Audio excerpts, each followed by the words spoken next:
Guinness বুকে স্থান করে নিয়েছেন ইরানের চুম্বক পুরুষ। চুম্বক পুরুষ খেতাব পেয়েছেন ইরানের এক ব্যক্তি। চামচ, পাথর, কাঠ থেকে শুরু করে গিটার সবকিছুই তার শরীরে লেগে থাকে। ইতিমধ্যে তিনি 3টি পৃথক ইভেন্টে গিনেস ওয়ার্ল্ড রেকর্ড করেছেন।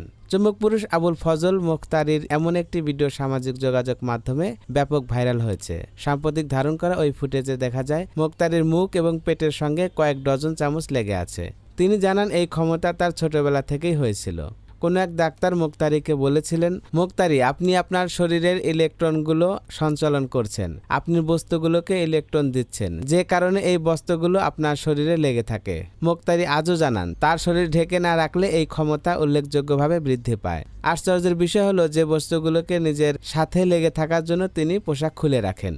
গিনেস বুকে রেকর্ডের তথ্যমতে মোখতারি 2022 সালে সর্বপ্রথম 85টি চামচ নিজের শরীরে লাগিয়ে গিনেস বুকে রেকর্ড করেন। এরপর 2023 সালে 88টি চামচ লাগিয়ে নিজের রেকর্ড নিজেই ভাঙেন।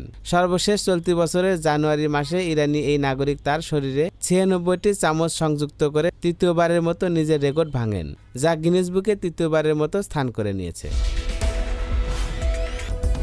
ডেস্ক রিপোর্ট, গণমানুষের আওয়াজ।